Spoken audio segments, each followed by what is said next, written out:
സിംഹാസനാരോഹണത്തിന്റെ 6-ാം നാൾ വീണ്ടും ഭോജരാജാവ് കുളി കഴിഞ്ഞു പൂജാദികർമ്മങ്ങൾക്ക് ശേഷം ആരോഹണത്തിനായി സിംഹാസനത്തിന് അടുത്തെത്തി. കാഴ്ചക്കാർ അനവധി അന്നുമുണ്ടായിരുന്നു. 5-ാം പടി കയറുന്നത് വരെ ഒരു തടസ്സവും ഉണ്ടായിരുന്നില്ല. 6-ാം പടിക്കൽ കാലുവെച്ചപ്പോൾ അവിടെയുണ്ടായിരുന്ന സാലഭഞ്ജിക കൈ ഉയർത്തിക്കൊണ്ട് അദ്ദേഹത്തെ തടഞ്ഞു. രസിക എന്ന പേരുള്ള ആ സാലഭഞ്ജിക പറഞ്ഞു, അല്ലയോ ഭോജരാജാവേ, കഴിഞ്ഞ 5 ദിവസങ്ങളായി അങ്ങേക്ക് എന്റെ തോഴികൾ ഈ സിംഹാസനത്തിന്റെ മഹത്വത്തെക്കുറിച്ച് പറഞ്ഞു തന്നതെല്ലാം കേട്ടിട്ടും അങ്ങ് ഈ ഉദ്യമത്തിൽ നിന്നും പിന്മാറാൻ ഒരുക്കമല്ലെന്നോ?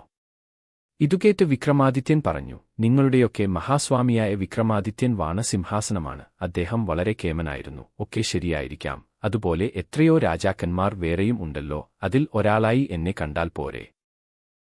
ഇത് കേട്ട് കുറച്ച് ഒരു നീരസത്തോടെ സാലഭഞ്ജിക പറഞ്ഞു, വിക്രമാദിത്യ രാജാവിനോട് തുലനം ചെയ്യാവുന്ന ഏതു രാജാവുണ്ട്? അദ്ദേഹത്തിന്റെ മഹത്വത്തിനു മുന്നിൽ മറ്റെല്ലാവരും നിഴലിനു സമമാണ്. ശരി, അങ്ങനെയാണെങ്കിൽ കേൾക്കട്ടെ, വിക്രമാദിത്യന്റെ മഹത്വത്തെക്കുറിച്ച് നിനക്കെന്താണ് പറയാനുള്ളത്? വിക്രമാദിത്യൻ പറഞ്ഞു. രസിക എന്ന സാലഭഞ്ജിക പറഞ്ഞു തുടങ്ങി. ഭോജരാജാവും മറ്റു കാഴ്ചക്കാരും കാതോർത്തു. വിക്രമാദിത്യന്റെ ഒരു 16 മാസത്തിന്റെ ആരംഭം. ഭട്ടിയും വേതാളവും ഒത്ത് വിക്രമാദിത്യൻ പോകാൻ ഒരുങ്ങവേ അവർ തീരുമാനിച്ചത് ഇപ്രാവശ്യം പടിഞ്ഞാറുള്ള ഏതെങ്കിലും പുതിയ രാജ്യത്തേക്ക് യാത്രയാകാം എന്നാണ്. അങ്ങനെ ദിവസങ്ങൾ നടന്ന് ഒടുവിൽ അവർ ആൽമരങ്ങളാൽ ചുറ്റപ്പെട്ട ഒരു വലിയ പൊയ്ക്കയുടെ അടുക്കൽ എത്തിച്ചേർന്നു. താമരമലരുകളാൽ നിറഞ്ഞ തടാകത്തിന് അതിശയിപ്പിക്കുന്ന സൗന്ദര്യം ഉണ്ടായിരുന്നു. ചുറ്റുമുണ്ടായിരുന്ന നടപ്പാതയിലൂടെ അവർ കുറച്ചു ദൂരം നടന്ന ശേഷം പൊയ്ക്കയ്ക്ക് അരികിൽ ഉണ്ടായിരുന്ന ആൽമരത്തിൻ ചുവട്ടിൽ വിശ്രമിക്കാൻ ഇരുന്നു. ആ നടപ്പാതയിൽ വളർന്നു നിൽക്കുന്ന പുൽനാമ്പുകളെ നോക്കിയിട്ട് ഭട്ടി പറഞ്ഞു, ഈ പാതയിലൂടെ അധികം ആളുകൾ സഞ്ചരിക്കാറില്ല എന്നാണ് തോന്നുന്നത്. വിക്രമാദിത്യനും അത് ശരിവെച്ചു. ആൽമരത്തിനടിയിലെ ശീതലമേൽ കുറച്ചുനേരം ഇരുന്നപ്പോൾ വിക്രമാദിത്യന് ക്ഷീണം തോന്നുകയും പിന്നെ അനുജനായ ഭട്ടിയുടെ മടിയിൽ തലവച്ചുകൊണ്ട് അദ്ദേഹം കിടക്കുകയും ചെയ്തു. കുറച്ചുകഴിഞ്ഞപ്പോൾ പൊയ്ക്കയുടെ കുറച്ചകലെ നിന്നും സ്ത്രീകളുടെ കലപില ശബ്ദവും പൊട്ടിച്ചിരിയും കേൾക്കാനിടയായി. ഇതുകേട്ട് വിക്രമാദിത്യൻ എഴുന്നേറ്റിരുന്നു നോക്കിയപ്പോൾ കുറച്ചു സ്ത്രീകൾ നീരാട്ടുകഴിഞ്ഞ് ഈരൻ മുടി കൈകളാൽ ചീകിക്കൊണ്ട് കയറിവരുന്നതാണ് കാണാൻ കഴിഞ്ഞത്. അതിൽ മുൻപിൽ വരുന്നവൾ അസാമാന്യ സൗന്ദര്യമുള്ളവളായിരുന്നു. അവളുടെ ഒരു കൈയിൽ പൊയ്ക്കയിൽ നിന്ന് പറിച്ചെടുത്ത താമരപ്പൂ ഉണ്ടായിരുന്നു. അവളുടെ ചലനങ്ങൾക്ക് സവിശേഷമായ ഒരു വശ്യത ഉണ്ടായിരുന്നു. അവളുടെ തോഴിമാരായിരിക്കാം കൂടെയുള്ളവർ. ആൽമരത്തിനു മുന്നിലുണ്ടായിരുന്ന ഒറ്റയടിപ്പാതയിലൂടെ കടന്നുപോയ അവർ ആ 2 യുവാക്കളെയും ശ്രദ്ധിക്കുന്നുണ്ടായിരുന്നു. സംഘത്തിലെ നായിക വിക്രമാദിത്യനെ നോക്കി ചിരിച്ചു. വിക്രമാദിത്യനും ചിരിച്ചുകൊണ്ട് മറുപടി കൊടുത്തു. പിന്നെ താമരപ്പൂ അവൾ മുകളിലേക്ക് ഇട്ടുപിടിച്ചു. എന്നിട്ട് വിക്രമാദിത്യനെ ഒന്ന് നോക്കി. അർത്ഥം അറിയാതെ വിക്രമാദിത്യൻ ഭട്ടിയെ നോക്കി. ഇതുകണ്ട് ഭട്ടി പറഞ്ഞു, താമരപ്പൂ പന്തുകളിക്കുന്നതുപോലെ മുകളിലേക്ക് ഇട്ടുപിടിച്ചത് വഴി അവൾ തന്റെ പേര് ലീലാവതി എന്നാണ് സൂചിപ്പിച്ചത്. അതിനുശേഷം ആ താമരപ്പൂ തന്റെ നെഞ്ചോട് ചേർത്തു പിടിച്ചു. ഇതുകൊണ്ട് ഭട്ടി പറഞ്ഞു, അവൾക്ക് അങ്ങയോട് പ്രേമം ആണെന്ന് പറയുന്നു.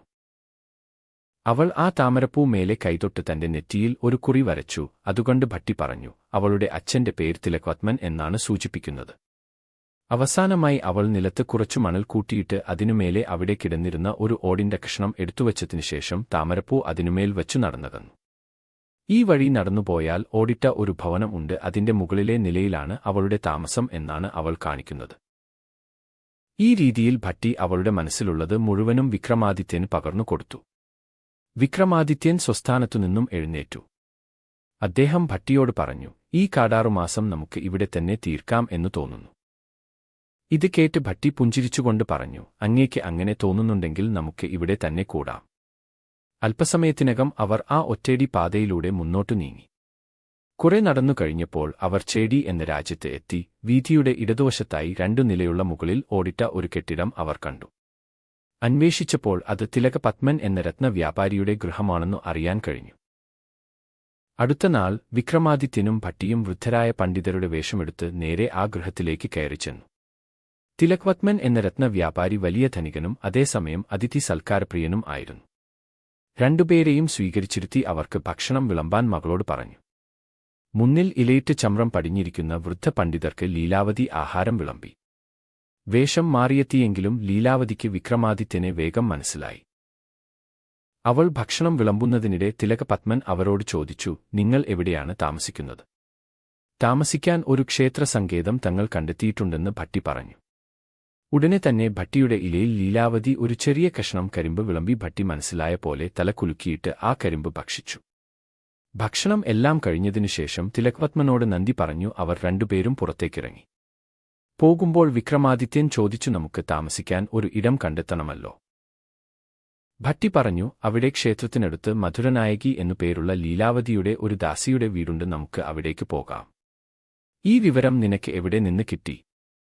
വിക്രമാദിത്യൻ അത്ഭുതത്തോടെ ചോദിച്ചു. താമസിക്കാൻ എവിടെയാണ് ഇടം എന്ന് തിലകപത്മൻ ചോദിച്ചില്ലേ? സങ്കേതത്തെപ്പറ്റി പറഞ്ഞപ്പോൾ ലീലാവതി ഒരു കഷ്ണം കരിമ്പ് വിളമ്പിയത് കണ്ടില്ലേ? അതിനർത്ഥം മധുരനായകിയെ സമീപിക്കാൻ അവൾ ആവശ്യപ്പെടുകയായിരുന്നു. താമസിക്കാനുള്ള ഏർപ്പാടുകൾ അവൾ അവിടെ ചെയ്തിട്ടുണ്ടായിരിക്കണം. എനിക്കെങ്ങനെയാണ് തോന്നുന്നത്? അവർ മധുരനായികയുടെ വീട് അന്വേഷിച്ചു. അവസാനം കണ്ടെത്തി. ലീലാവതി നേരത്തെ തന്നെ അവളോട് ഏർപ്പാടാക്കിയതിനാൽ മധുരനായകി വളരെ ഉപചാരപൂർവ്വം അവരെ സ്വീകരിച്ചിരുത്തി. പിന്നെ ലീലാവതിയെക്കുറിച്ചുള്ള കൂടുതൽ വിവരങ്ങൾ മധുരനായകി അവരോട് പറഞ്ഞു. 5 വയസ്സുള്ളപ്പോൾ തന്നെ ലീലാവതിയുടെ വിവാഹം പറഞ്ഞു ഉറപ്പിച്ചിരുന്നതാണ്. മറ്റൊരു വ്യാപാരിയായ കതിരേശന്റെ മകൻ സുഗതനും ആയിട്ടായിരുന്നു വിവാഹ നിശ്ചയം. പക്ഷേ അതിനുശേഷം 1-2 വർഷത്തിനകം സുഗതൻ നാടുവിട്ടു. പിന്നീട് അവനെപ്പറ്റി യാതൊരു അറിവും ഇല്ല. തിരിച്ചറിവാകുന്ന കാലത്തിനു മുൻപ് തന്നെ വിവാഹം പറഞ്ഞു ഉറപ്പിച്ചു എന്ന തെറ്റിന്റെ ശിക്ഷ അവൾ അനുഭവിക്കുകയാണ്. മറ്റാർക്കും അവളെ വിവാഹം കഴിച്ചു കൊടുക്കാൻ അച്ഛൻ സമ്മതിക്കുന്നുമില്ല, വാക്ക് ലംഘനം ആകുമെന്ന് വിചാരിച്ചുകൊണ്ട്. എന്നെങ്കിലും അയാൾ തിരിച്ചുവരും എന്ന ഉദ്ദേശത്തോടെ കാത്തിരിക്കുകയാണ് അവളുടെ അച്ഛൻ. ലീലാവതിയെ പറ്റിയുള്ള കാര്യങ്ങൾ മനസ്സിലാക്കിയ വിക്രമാദിത്യനും ഭട്ടിയും അടുത്ത ദിവസം തന്നെ തിലകപത്മനെ സന്ദർശിച്ചു. പക്ഷേ ഇത്തവണ വൃദ്ധവേഷത്തിൽ ആയിരുന്നില്ല. ഭട്ടി ഒരു ധനിക വ്യാപാരിയുടെ വേഷം എടുത്തു. വിക്രമാദിത്യനാകട്ടെ സുന്ദരിയായ ഒരു യുവതിയുടെ രൂപത്തിലാണ് ചെന്നത്. ഗൃഹത്തിലെത്തിയ അതിഥികളെ തിലകപത്മൻ സ്വീകരിച്ചിരുത്തി. ഭട്ടി പറഞ്ഞു തുടങ്ങി. കുന്തളദേശത്തുനിന്നു വരുന്ന രത്നവ്യാപാരിയാണ് ഞാൻ. ഇതെന്റെ മകൾ വിക്രമി. ഞാനൊരു സങ്കടത്തിലാണ്. അങ്ങും ഒരു രത്നവ്യാപാരി ആണെന്ന് അറിയാൻ കഴിഞ്ഞു. അതെ, നമ്മൾ ഒരേ വർഗ്ഗക്കാർ തന്നെ. ഇനി പറയൂ, എന്താണ് അങ്ങയുടെ വിഷമം? തിലകപത്മൻ ചോദിച്ചു.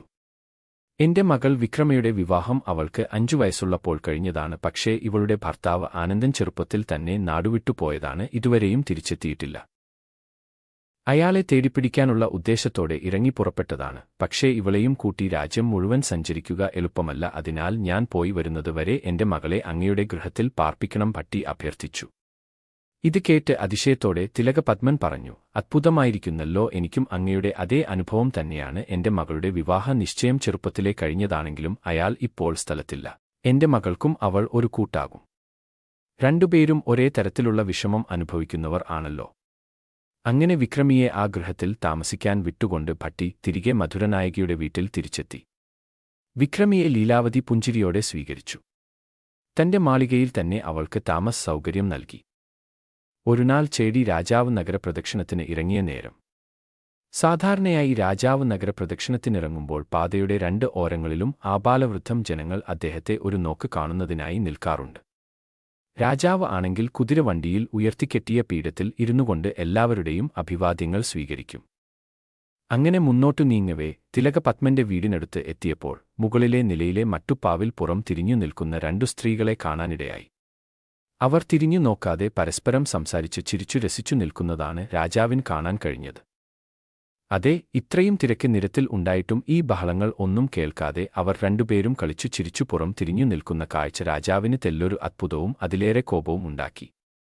രാജാവ് സമീപത്ത് നിൽക്കുന്ന സേവകനോട് ചോദിച്ചു, തിലകപത്മന്റെ മകൾ ലീലാവതി അല്ലേ ആ പുറംതിരിഞ്ഞു നിൽക്കുന്നവരിൽ ഒരാൾ? അതെ സ്വാമി, സേവകൻ പറഞ്ഞു.